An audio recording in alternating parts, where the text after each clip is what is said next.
Support comes from the Missouri Forest Products Association. Missouri produces wood pallets, railroad ties, white oak barrels, hardwood floors, and more. Details on the variety of products made in the state are at choosewood.com. It's Friday, January 13th. This is The Gateway. I'm Wayne Pratt. A thin-crust pizza, cut into squares and topped with melty Provel cheese. Is there any other pizza in the country that creates as much debate as St. Louis style? Provel is the best. Provel is Yes, it is. the world's most disgusting cheese. No, it's not. We could fight right now. The pizza everyone loves to hate in just a few minutes.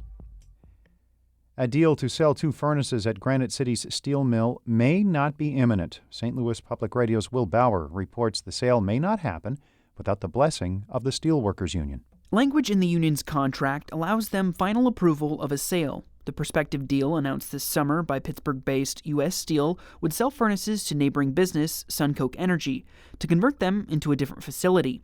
The union estimates nearly 1,000 jobs would be lost if the sale is completed. USW Local 1899 President Dan Simmons says his union doesn't approve the sale. However, he says he would like U.S. Steel to convert the furnaces themselves. They have to reach an agreement with us before they can make that sale. So when we say we're not interested and we think it should be them, we do have that leverage to have those kind of conversations. In a statement, U.S. Steel says it will continue to pursue an agreement and it will continue to analyze the best way to serve its customers. I'm Will Bauer, St. Louis Public Radio. Illinois Governor J.B. Pritzker is criticizing several sheriffs throughout the state for their vows not to enforce the assault weapons ban signed this week. That includes some Metro East counties. This new law bars high-capacity guns and ammunition. Existing owners of AR-15s and other weapons on the banned list can keep their guns if they register them with the state police. That's the provision which is drawing opposition from the sheriffs. Pritzker says those officials can't pick what state laws to enforce. They took an oath of office to uphold the law.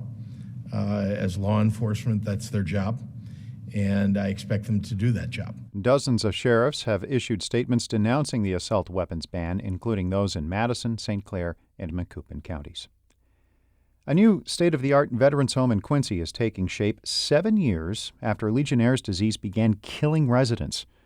As Dave McKinney reports, Governor Pritzker is commemorating the progress. Pritzker made more than a dozen deaths of Quincy Veterans Home residents a cornerstone of his 2018 gubernatorial campaign against Republican Bruce Rauner.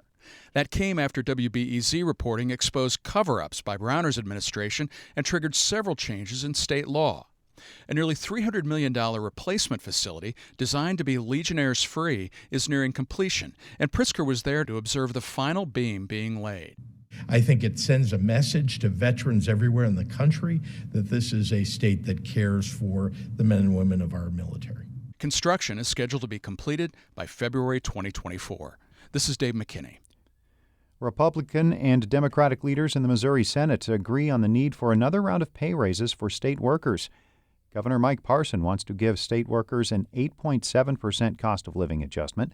The plan includes an additional $2 per hour for some who are on late-night or overnight shifts. Senate President Pro Tem Caleb Rowden says he does not think Parsons' plan threatens the private sector. You got to do something. Clearly, we have a workforce at the state level that does a lot of important things for a lot of people. So we'll see how it goes. I don't know what the House's view of it, but certainly I think we're headed in the right direction. Senate Minority Leader John Rizzo is also supporting the pay raises. Harris Stowe State University has a 5-year plan to boost enrollment by about 50%. The university wants to achieve that growth by hiring more faculty and prioritizing student achievement.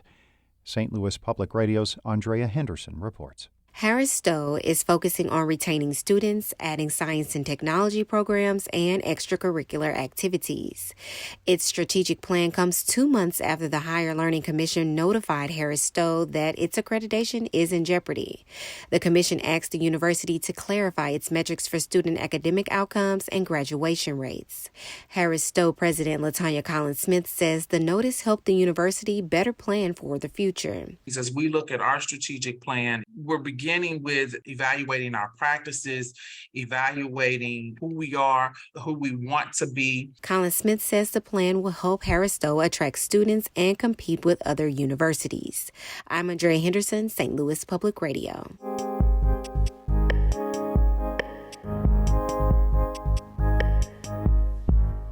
Of all the regional pizzas in the country, few elicit as much debate as St. Louis style. From the podcast Hungry for Mo, Mackenzie Martin brings us the story of how this unique pizza and its controversial cheese came to be. Good morning! At Emo's Pizza in St. Louis, there's only one kind of pizza on the menu. A square-cut pie with a cracker-thin crust with topping stretching all the way to the edge. What really sets it apart, though, is the cheese. Every slice is covered in a melty layer of Provel, a smoky blend of cheddar, Swiss, and provolone. For customers like Stephanie Meyer, there's nothing better. So I love Provel. It is a great cheese on pizza. I love to snack on the cheese ropes. They're delicious. Emo's calls itself the original St. Louis-style pizza, and it does have a certain claim. But rather than having a single inventor, this style actually emerged slowly and organically, almost like a conversation between Italian-American entrepreneurs across the city. The first pizza restaurant in St. Louis was Melrose Cafe and Pizzeria. It opened in 1945, a few decades after pizza first arrived in the U.S. Owner Amadeo Fiore had moved to town to sing opera. So you might hear him singing in the restaurant, which is not uncommon for people in Italian restaurants. According to historian Ron Ells, the pie at Melrose Pizzeria quickly became a sensation, a thin-crust pizza cut into squares. It was billed as Neapolitan pizza pie. Fiore inspired numerous imitators across town, but it wasn't until 1947 that Provel entered the picture.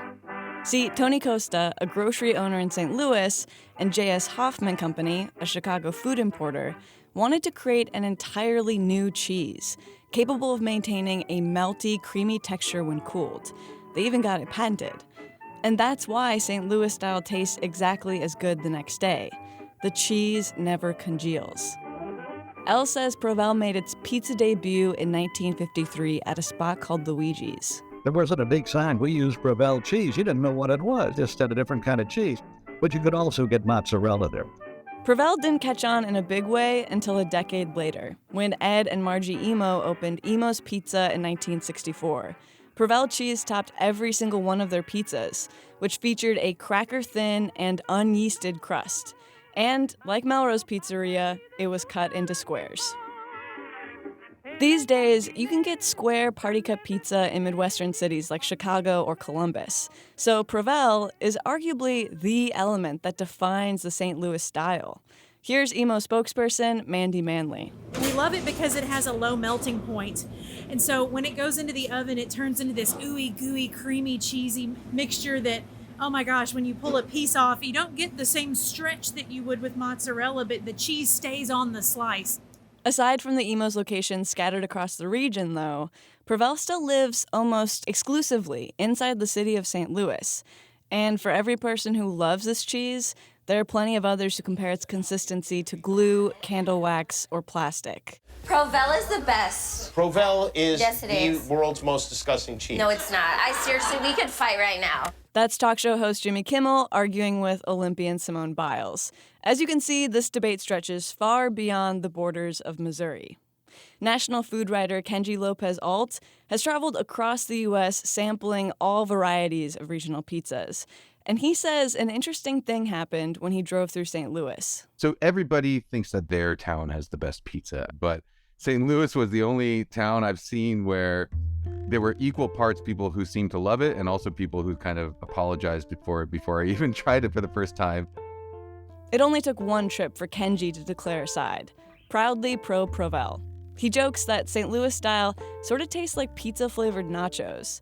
It's not like any other style of pizza, and that's okay, because St. Louis isn't like any other city. I'm Mackenzie Martin.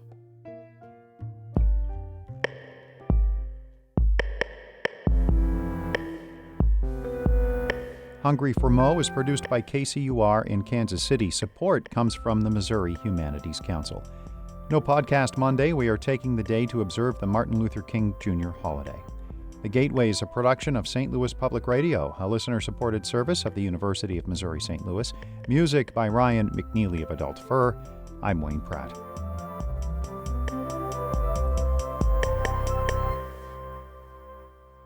Support comes from the Missouri Forest Products Association. Missouri produces wood pallets, railroad ties, white oak barrels, hardwood floors, and more. Details on the variety of products made in the state are at choosewood.com.